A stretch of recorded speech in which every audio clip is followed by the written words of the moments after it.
नमस्कार दोस्तों।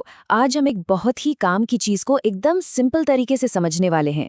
ईपीएफओ की पेंशन स्कीम यानी ईपीएस 95। मतलब रिटायरमेंट के बाद पैसों की टेंशन को हमेशा के लिए टाटा बाय बाय कैसे कहें। अरे वाह। सोचकर ही कितना बढ़िया लगता है ना कि बस काम खत्म, आराम शुरू और हर महीने टेंशन फ्री होकर बैंक में पैसे भी आ रहे हैं।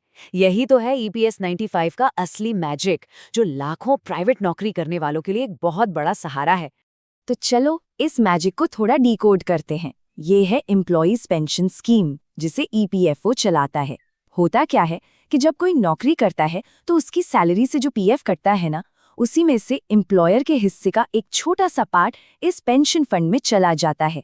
और फिर यही पैसा बूंद बूंद से सागर बनकर रिटायरमेंट के बाद हर महीने मिलता है। अच्छा, ये सब सुनने में तो बड़ा अच्छा लग रहा है, पर सबसे बड़ा सवाल, ये पेंशन आखिर मिलती किसको है? मतलब क्या हर किसी को मिल जाती है? चलो इसकी पूरी चेकलिस्ट देखते हैं। देखो, इसके लिए कुछ शर्तें हैं। पहली, आपका ईपीएफ अकाउंट होना चाहिए, वो तो होता ही है। दूसरी और सबसे जरूरी, कम से कम 10 साल तक पेंशन में कंट्रीब्यूट किया हो। 58 साल की उम्र में आपको पूरी पेंशन मिलनी शुरू हो जाती है। अच्छा, अगर सर्विस 10 साल से कम हुई तो भी टेंशन नहीं। मंथली पेंशन की जगह एक मुश्त यानी लमसम पैसा मिल जाता है। और हाँ, सबसे अच्छी बात, मेंबर के ना रहने पर पेंशन परिवार को मिलती है। ये एक बहुत बड़ी सिक्योरिटी है। और हाँ, एक सेफ्टी नेट भी है। सरकार गारंटी देती है कि कम से कम 1,000 रुपये महीने की पेंशन तो मिलेगी ही मिलेगी। ये एक बेसिक सपोर्ट की तरह है कि कुछ तो है। ओके, तो अब आते हैं सबसे मजेदार और थोड़े कंफ्यूजिंग हिस्से पर, कैलकुलेशन। ये फॉर्मूला देखने में शायद थोड़ा मुश्किल लगे, पर यकीन मानिए ये बहुत सिंपल है। चलिए इसे मिलकर तोड़ते हैं जैसे कोई पजल सॉल्व कर रहे हों। ये है वो जादुई formula. Monthly pension equals to pensionable salary multiplied by pensionable service, और इस पूरे को 70 से डिवाइड कर देना है। अब आप सोच रहे होंगे, यार ये पेंशनेबल सैलरी और सर्विस क्या भला है? चलो आगे समझते हैं। पेंशनेबल सैलरी का मतलब है रिटायरमेंट से ठीक पहले के आखिरी 5 साल, यानी 60 महीनों की एवरेज सैलरी। पर यहाँ एक बहुत बड़ा ट्विस्ट है। सरकार ने इस पर 15,000 रुपए की कैप यानी एक लिमिट लगा रखी है। मतलब अगर किसी की सैलरी 50,000 या 1 लाख भी है, तो भी पेंशन की गिनती सिर्फ 15,000 पर ही होगी। ये पॉइंट समझना बहुत जरूरी है, क्योंकि सारा खेल इसी पर टिका है। और पेंशनेबल सर्विस का मतलब है सिंपल कि आपने कुल कितने साल नौकरी की।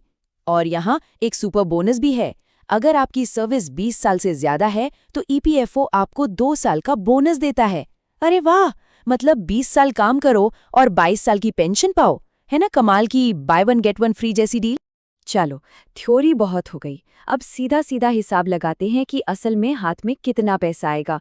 कुछ रियल लाइफ एग्जाम्पल देखते हैं, तब मजा आएगा। ठीक है, मान लीजिए किसी ने 35 साल तक नौकरी की और पेंशनेबल सैलरी तो कैप के हिसाब से 15,000 ही लेंगे।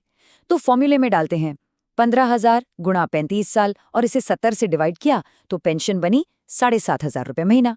ये नॉर्मल केस में मिलने वाली मैक्सिमम पेंशन है। अब दूसरा केस, अगर किसी ने 20 साल नौकरी की तो उसे 2 साल का बोनस मिलेगा।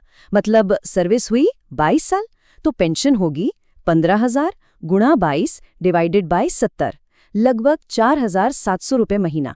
देखा, सर्विस आधी होने से पेंशन कितनी कम होगी। लेकिन रुको जरा, कहानी में एक जबरदस्त ट्विस्ट है। वो है हायर पेंशन का ऑप्शन। कुछ समय पहले मौका मिला था कि लोग अपनी पूरी सैलरी पर पेंशन में कंट्रीब्यूशन दे सकें। अगर किसी ने वो ऑप्शन चुना था तो उनके लिए 15,000 की लिमिट हट जाती है। तो सोचो, अगर एवरेज सैलरी 50,000 थी और सर्विस 35 साल, तो पेंशन कितनी होगी? 25,000 रुपये महीना। सच में क्या बात है। अब जरा इस चार्ट को देखो। ये साफ साफ दिखाता है कि तीनों सिनारियोज में जमीन आसमान का फर्क है। कहाँ 20 साल की सर्विस पर सिर्फ 4,700 और कहाँ हायर पेंशन ऑप्शन के साथ सीधे 25,000। तो सबसे जरूरी बात क्या निकल कर आई? ज्यादा कंट्रीब्यूशन और लंबी सर्विस। बस यही है गेम। तो अब सवाल ये है कि आम आदमी अपनी पेंशन को ज्यादा से ज्यादा कैसे कर सकता है। चलो कुछ स्मार्ट टिप्स देखते हैं। 3 प्रो टिप्स हैं।